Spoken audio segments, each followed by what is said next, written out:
up. Good morning. How's everyone doing? What a welcome after a couple days off. Hope everybody was enjoying all of the soccer, all of the Wimbledon. You and I color coordinated here today. Great minds think alike. Vinny Goodwill, Jason McCourty, Courtney Carden, Brooke Pry. We've got Brian Windhorst here as well. So much soccer to get into on the way. But we start with our lead story. And stop me, guys, if you have heard this before. We are waiting on yet another LeBron James decision. The basketball world waits with bated breath to learn where he will play in year 24. And Philly remains a pretty intriguing destination. Sixers president Bob Myers was asked about what his pitch to LeBron would be. Here is what he said. He was here. I'd say I honestly believe this is your best chance to win. You have to decide all the other things that are equally important. What I would just say is, if it's about winning, and that, let's talk about this team, because you can win here in Philadelphia.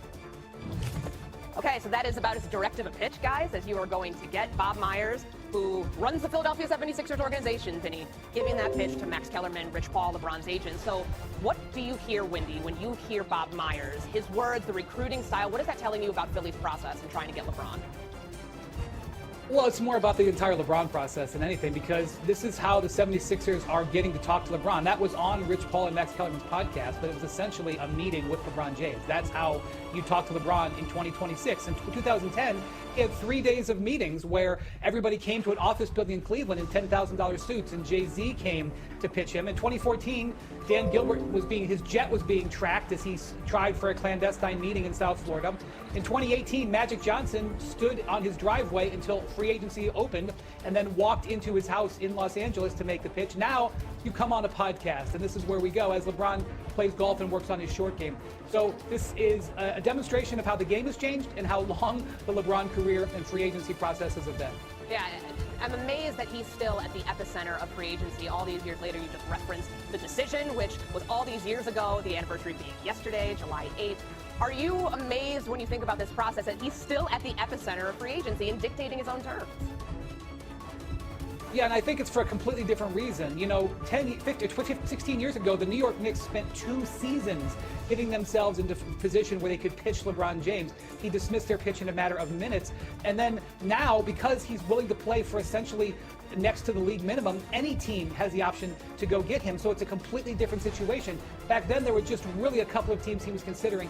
Now he could consider 10 teams, as Rich Paul outlined on another recent podcast interview. I don't think he's actually considering 10 teams, but the idea is that if somebody could get a player like LeBron's caliber for next to nothing in NBA dollars. And so while it is a repeating of LeBron being pitched, in some ways it's extraordinarily different and very unique. Yeah, Vince, I want to bring you in here. When you hear Bob Myers in the words, the process that he's trying to use here, what stands out the most? Just the fact that we're doing this on reality TV. Like, this is the most reality TV. This is the most 2026 thing of all time. The fact that we're not having clandestine meetings and high rises in Cleveland or Miami or LA or wherever. You're having on a podcast with Rich Paul and Max Kellerman. Like, that is where we are in terms of the basketball culture. But when I hear Bob Myers talk, it's almost like he knows that he doesn't have the best hand here. He doesn't know who has the best hand, but he knows that he doesn't have the best hand. And the most important thing is this. We all have to be honest, and Wendy is like the prince of pessimism when it comes to these things. We don't know what LeBron wants. Like, normally it's a max contract and then another max slot to bring one of LeBron's teammates along. But right now, LeBron is at the stage of his career and his life where money is not the most important thing. We don't know what matters most to him at this stage. If it's winning, if it's comfort, whatever it is. And we're going to find out what that is based off of his decision. And the most important thing Wendy said is, you're talking about a veteran minimum player, so to speak, who can command a lot more. Are you going to ask him to do max salary contract things on a minimum deal? Yeah, it's a good point. Wendy, let's drill down here on Philly. What makes that the most attractive destination for him and the most attractive selling point from Bob Myers? I'm not going to make that case because I don't necessarily know if it is the most attractive, because you're making a basketball case, and what LeBron has said is it's a happiness case. Can he be happy living in Philly? But I will say a big factor here is Tyrese Maxey. I know that so much of the focus is on Jaylen Brown because that's how Philly got into this conversation. They traded for Jaylen Brown last week. But the reason I think he's seriously looking at Philadelphia is because of Tyrese Maxey, and that connection is with Clutch Sports, his agency that he is, basically a founder of alongside Rich Paul. It's the Tyrese Maxey connection that draws him in. That was the same thing with Anthony Davis that got Anthony Davis to the Lakers, and the reason that LeBron would have interest in playing with Anthony Davis if he were traded to the Golden State Warriors in the coming days. And this is not just a Clutch Sports thing. All of the top-level agencies have their clients work together. But this is a Tyrese Maxey thing. You would really want Tyrese Maxey sitting next to Bob Myers making the pitch, and I'm sure he has.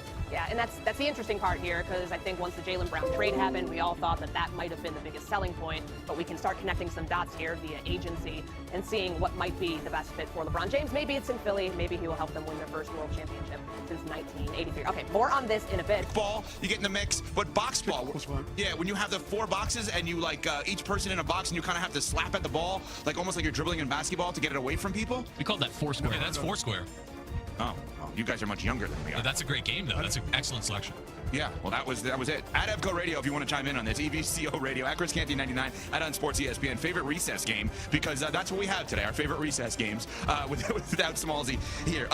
CC, we heard there in the intro some of the sights and sounds around the conversation around LeBron James, and yesterday was the anniversary, 16 years of the decision, and he didn't make a second one yesterday at least. Before we dive into the sound, as we just sit here, it is July 9th, 2026. LeBron James is not, by basketball years, young, and yet the sports world is still waiting for his decision 20 plus years into his phenomenal NBA career. LeBron, in your mind, has an announced decision / hasn't made a decision because of?